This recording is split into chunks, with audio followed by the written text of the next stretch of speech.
This video is proudly sponsored by DigimonCard.io for all your Digimon card, deck building, deck list, card pricing, and discussion needs. Hey everyone, Egman here with another video, and today we're going to look at the CoreTCG Evo Cup breakdown that happened this past weekend. We got the top 16 list here, and it was a 400 player event, so pretty large, especially for a format that is pretty understood in my mind. BT5 has been going on for a long time in North America, and it will continue on for just a little bit more. We do have a regionals happening for Core in 2 weeks from that Sunday, and there's the top cut gets the invites to the national event as well. So definitely a very competitive event, and which is why we made this video today. Here's the breakdown of the decks, and if you are playing in that event, definitely high stakes to get into that top 16. But as you can probably tell, Lord Nightmon did super duper well. Despite not taking the event, Rookie Rush did take it, and it was the only Rookie Rush in the top 16 by Chase Smythe, as in Scythe, because I kept saying Smith on stream. But real quick, the top 16 players. So Chase Smith, we've got Gary Hilton, Ren Palomino, Quentin Glover, Colin Hilton, Chungman, Jose Salas, Jeffrey Ramirez, Anthony Cui, Safran Bizol, Jatini Nol, Etienne Martinez, Oscar Michael Vasquez, Jonathan Ordez, Vincent Liu, and Pokefist, or Pokefish. I don't know if I always say Pokefish, and he's never corrected me, so I don't know what it is. But they got top 16 and going 9-0, 8-1, and I think maybe Pokefish went 7-2. It's hard to say, but that's super great, especially for like 9 rounds of Digimon. I think this is a huge accomplishment for what we got, but definitely a lot of Lord Nightmon, 10 out of the 16. And additionally, I wanted to check this out. I thought this was interesting, and especially since I think a lot of people want to do well in this event that's happening in 2 weeks, and that they want to play Lord Nightmon because it is the best deck. Even though it didn't win, it is the most consistent deck I think in the format, and I think that's powerful, especially if you're playing 9 rounds. You can lose one and that's fine, but Lord Knight's going to find what it needs almost every game. It's going to be really hard for you to not win 2 games out of 3 with Lord Knight, unless you're playing against another Lord Nightmon, right? But I think that's just really telling for how it is. So if you guys want to build your own Lord Nightmon list, here are all of the cards that were all in all 10 lists for this event. So these are 31 cards. Yeah, so all of the top 16 Lord Nightmon decks had 31 cards in common. They had more cards in common than they didn't. So take with that as you will, but I think it just means to me that people know how to play this deck and people know how to build this deck, and it is very known what to do with it. But that's just a little insight from me. We're going to look at the other list. We're just going to do a one from every kind of archetype, except for we're just going to look at both green controls because there's 2. Because everything else is 10 Lord Nightmon, 2 green controls, and then one of everything else for this top 16. So looking at this top list, this is Chase's. I'd say it's a somewhat interesting list in just the sense that I'm not seeing honestly any tech cards besides just having a whole bunch of good strong rookies, right? And watching his matches, that's really pulled ahead a lot of the time, just being able to play a bunch of the 2 cost, able to choke your opponent to memory if they need to, and everything else. I think it was really strong, and honestly it's somewhat difficult to get rid of a bunch of 5k rookies at times, and he really took advantage of it. But we don't see any Bushi Agumon, which usually people play like 1 or 2 of. We do see the full 4 Blinding Rays, but we don't see any Tamers, which people sometimes see. We don't see any Needle Spray, even though he's running some green. It is literally just all the rookies, and then like every 2 cost rookie that is either yellow, green, or red with the Automon, and just goes from there. So I think it's an interesting build. I know a lot of people have been experimenting with like Vegemon as well. That could be a good Evo there, and even a 4 cost Vegemon hardcast is great. It is Vegemon. Vegemon is just so overstated for its cost, and I think Rookie Rush can definitely take advantage of it.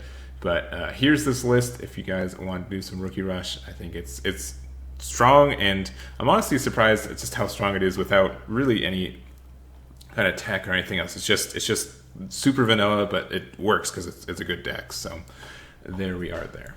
Going to Gary Hilton's list. So going off of what this list does different than the rest of the list.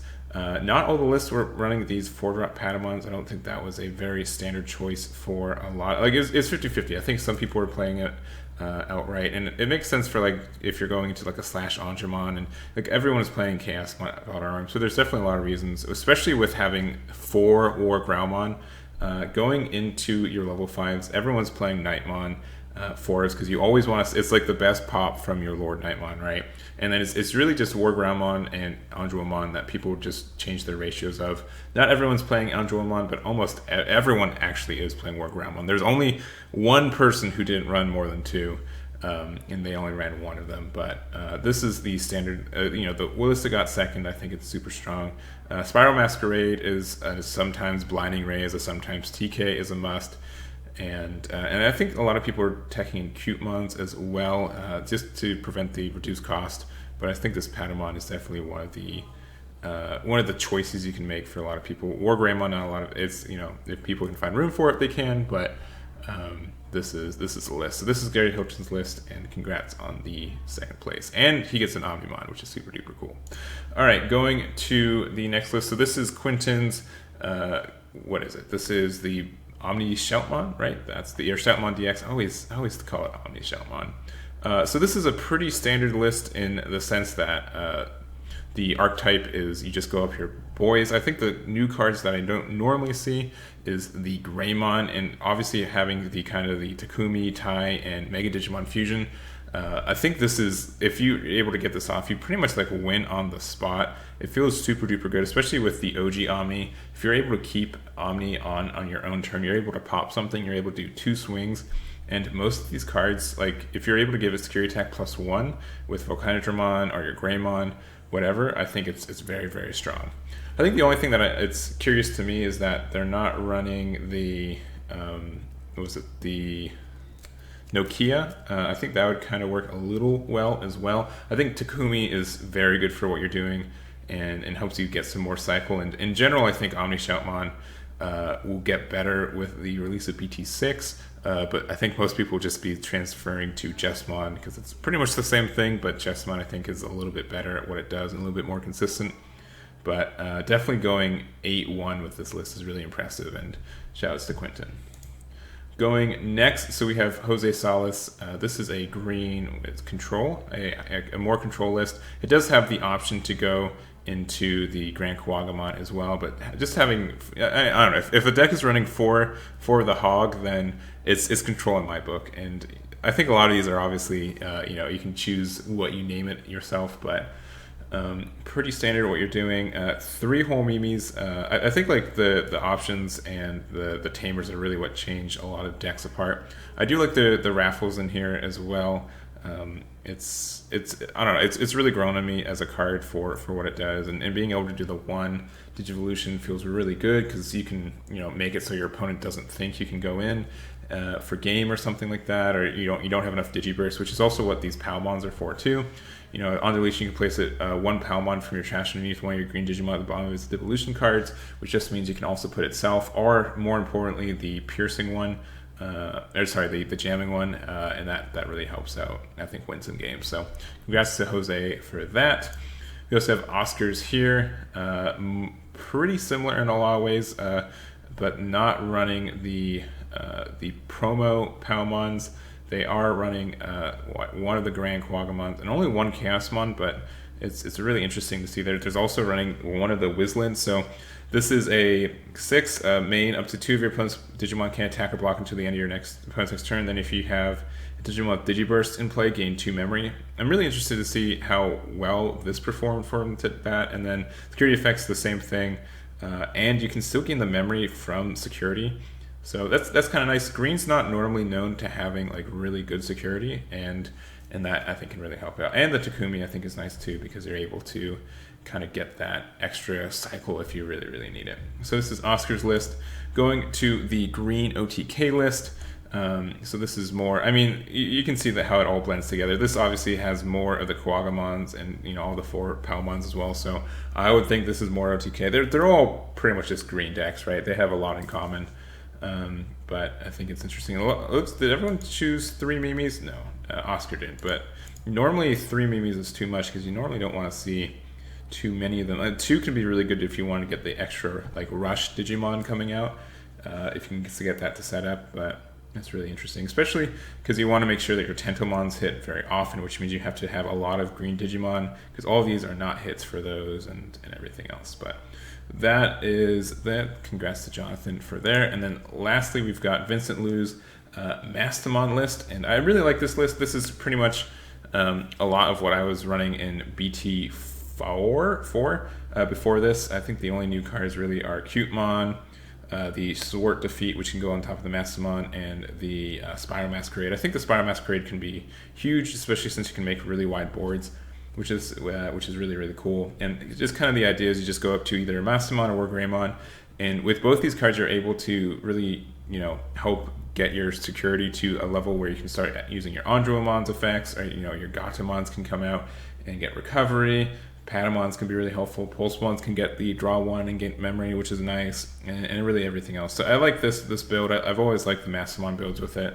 I think the only difference that I've put in lists of my own is that it's really nice to have the Magnadramon instead of the Wargrey, just because you're able to play a rookie from your hand for free, which could also be Lucemon, which I'm actually surprised there's no Lucemons in this list. But if you're able to do that, and then you can swing in, and then that really helps your Spiral Masquerade, just being able to play 2 guys on one swing. I think that could be really helpful too. But I think Wargreymon's obviously great, and it does remove things as well. Doing that -6k can help you out a lot as well, especially with the Aandroidd underneath it with the inheritable. But that is the list that we're going to talk about today. I hope you guys enjoyed this video. Once again, shout out to Core for not only running the event and letting me stream it, but also giving me these lists to give to you guys. Congrats to everyone who got in the top 16 and top 32 and top 64. Obviously, the top 32 I think is a little bit more diverse as well, but I normally just do these top 16 cuts. So that's going to be it for me. Thank you guys so much. Make sure to check out the Core Regional that's happening in 2 weeks. I should be commentating that one as well, and that'll be it. So thank you guys so much, and I'll catch you all next time. Damn it.